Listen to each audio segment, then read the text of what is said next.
7-Eleven. Waiting na lang kinapot.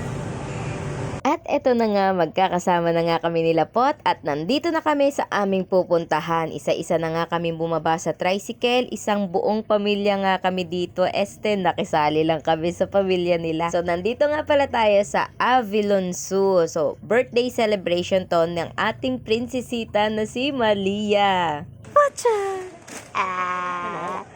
At siya nga pala si Baby Zane, ang little brother ni Ate Malia. So isa-isa na nga kami pumasok dito and medyo naghihintayan tayo. Pero pagpasok mo dito sa entrance pa lang ay parang mapapapost ka na at Instagrammable nga naman talaga ang entrance nila. So papasok pa lang tayo, wala pa tayo sa exciting part. Pero sa bawat sulok nito ay pwede na kayo mag-picture taking ng iyong pamilya. At sabi ko nga dito ay sige lang maglakad sila at ako ay magbibideo para isa-isa silang papasok. Pero hindi ko ina-expect meron pala ditong magmamodel. At mukhang excited nga siya makita ang kanyang mga kapatid sa loob. Ay, joke lang po. Joke lang yun ha, huwag niyong personalin. Tamang biruan lang po namin yon. And matuloy nga tayo. So dito pa lang tayo sa papasok pero pwede na nga magpicture gaya ng sinabi ko kanina dahil may mga Christmas lights and meron silang mga flowers na decoration dito sa kanilang bubungan. So makikita nga natin dito na napakalinis ng paligid at syempre nagulat naman ako. Akala ko naman ay pupunta na tayo sa Squid Game at maglalaro doon para manalo ng limpak-limpak na salapi pero hindi pala. Nandito lang pala tayo sa Avilon Zoo. Mga pormahan naman kasi. Parang yung mga judge dun sa Squid Game. At iba nga rin ang trip nitong asawa ng kaibigan ko. Ay nagpipilay-pilayan. Pero hindi po yan pilay. Joke lang yan. Basta ang sabi niya, macho at gwapo daw siya. At siyang totoo naman, walang halong duda. Di ba Pot? At nandito na nga tayo sa pinakang entrance nila. Pinapakita na nga lang ng kaibigan ko na meron na nga tayong ticket na nabili sa Klook and confirmation na lang talaga yung hinihintay dito. At nag-ikot-ikot nga kami habang hinihintay siya. Diva, ganda ng view. So, nandito tayo sa pinakang entrance. Pagpasok mo pa lang ay may makikita ka dito mga don'ts and warnings na dapat sundin habang nandito tayo sa facility. Kailangan din talagang sundin yon para mapanatili ang kalinisan at ang kapayapaan sa loob ng facility na ito.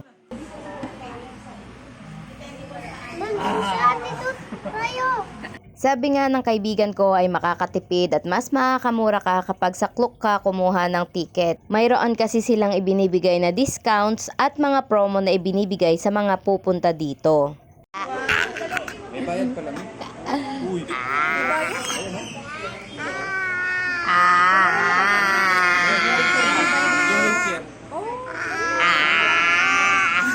Pero siguro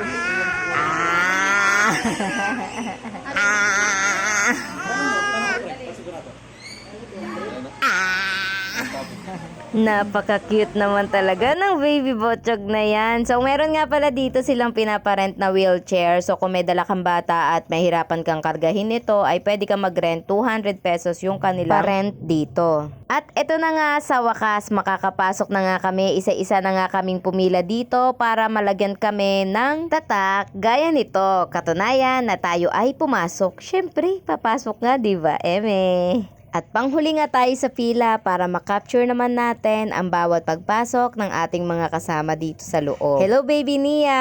Ka-cute-cute naman balinggit na yan. Hi, mapapasana all ka na lang talaga sa mayroong baby girl. Pero alam ko rin naman na darating yung panahon at oras na tayo rin ay magkakaroon din ng baby girl. Tiwala at pananampalataya lang ang kailangan gawin para maibigay ito. Huy, ang drama mo Gina! So ito na nga tayo sa loob. Natatakan na tayo.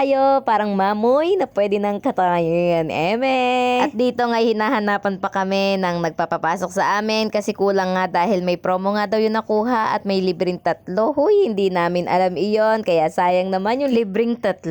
Pero hayaan na dahil nandito na nga tayo sa loob. So pagpasok pa lang natin, ang unang natin makikita ay ang mga isda na favorite natin dahil nga tayo ay isang fish keeper. Grabe, na-amaze naman talaga ako sa mga nakita kong naglalakihang mga isda. Hiyang-hiya naman ako sa mga alaga kong sobrang liit na gapi. Ay na-imagine ko nga na kapag ganito yung kalaki yung aquarium na nasa bahay, baka meron din akong arowana na alaga. Pero baka hindi rin dahil ang mahal-mahal nga ng arowana. So nandito nga tayo kasama ang ating birthday girl na si Malia. Naglibot-libot nga kami dito at talagang mamamangha ka nga sa iba't ibang klase at kulay ng mga isda dito. Gaya nitong isda na to na kulay pula. Napakaganda sa paningin. Kung meron kanyan sa bahay ay siguradong marerelax at marerelax ka. O diva, ang gaganda nila. So ito nga pala ay sapsap na pula. Huy, hindi yun sapsap. Eme-eme ka talaga, Gina. So tara, samahan niyo akong umikot pa sa napakaraming isda dito sa Avilon Zoo. May nakita nga ako ditong isang klase ng isda na piling ko ay tilapia pero may lahi dahil batik-batik siya. Huy, hindi to tilapia. Ewan ko kung anong pangalan nito. Puro ka talaga kalokohan, Gina. So, ayan sila. Ang ganda nga ng kulay nila. Kahit sabihin mong ganyan yan, ay napakaganda nga naman talaga. Lalo na kung makikita nyo to ng personal, ibang-iba talaga yung ganda niya dahil nakaka-amaze siya sa mata. Ay, kung pwede nga lang talagang bumili ng isda dito, ay bumili na ako.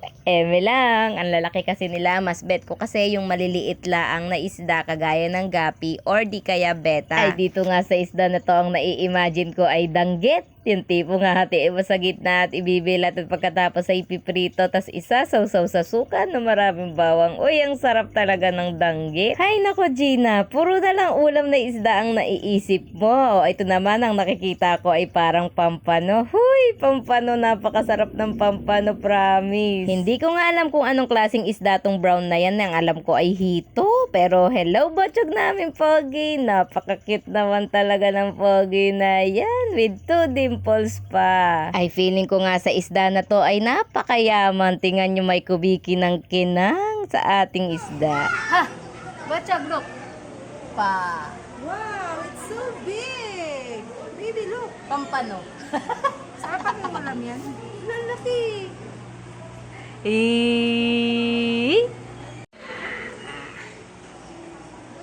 Wow! Oh! Hawak mo yung fish! Hawak mo yung fish! Yay! What danggit? Danggit. Oh, ang galing no. Na ano nila? Tinan mo to, tinan mo. Ay, oo. Ayun yung buntot niya. Ay, oo nga. Parang kalahi ng ano no.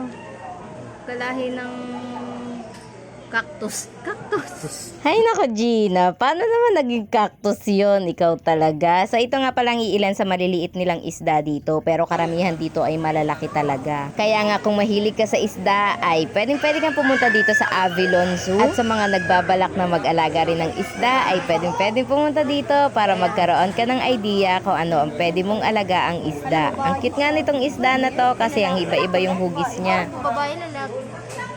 Ang laki. May isa pa dun eh. Hindi maalis. Pig nose turtle. Pig nose. Ah, kasi nga yung nose niya parang pang pig nga. Pig nose turtle. Eh, pala sabi ko parang big nose. Pig nose. Tignan mo yung nose niya parang pig. Ini mga... Ayan o. Gurami. Pre, mga... Ang kulit ng itsura. Ermitanyo fish. Ermitanyo. Kasi may ano sila yung... Sabi ko pang mga ermitanyo. Ano po yan? Ermit. Ermitanyo fish.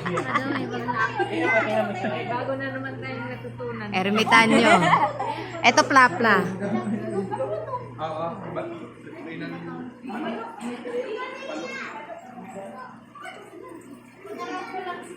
Ang daming sapsap. Masakit nga daw sa paksaw na may kamatis.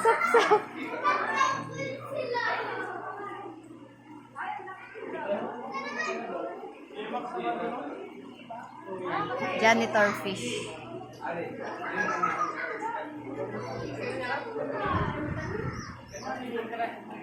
Mahal to.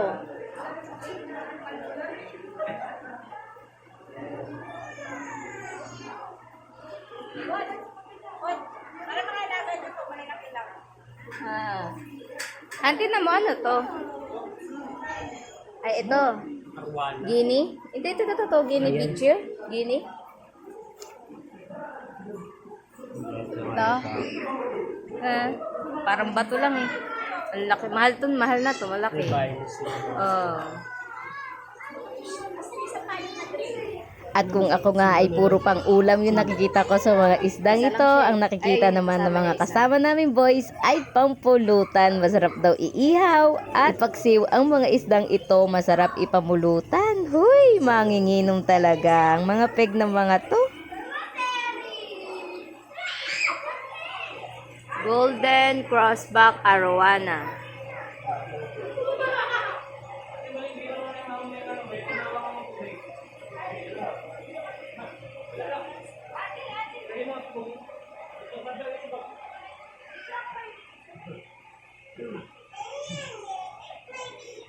Short body Paron shark.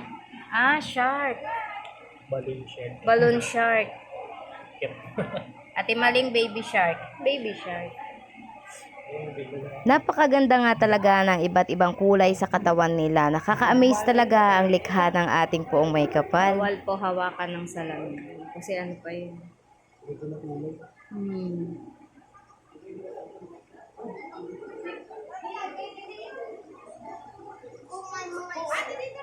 Ate Maling, may shark doon. Nakita nyo?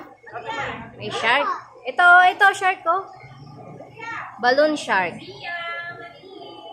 Okay, go na, go. Kaya wala kayong gapi dito. O diba, hindi ko napigilan yung sarili ko magtanong kung may tinitinda ba silang gapi dito. Huy, walang ganun Gina dito. Wala. Il? Giant. Giant. Dito nga sa il na to ay medyo kinilabutan tayo dahil nga parang ahas ang isda na ito pero isa siyang il na malaki. Hindi ka na makahinga, kumakain ka kasi ng kapwa mo. Siya may Pinagalitan. Oscar. Tutulog yung Oscar. Nakita. Andun na sila. Kala mo patay. Yung Kala mo patay pero tulog lang siya. Nakahiga din. nagpapahiga. Okay, no? Nakahiga. Tara na. At tara nga, samahan nyo kami sa aming second destination at abangan mo ang aming part 2. Bye-bye!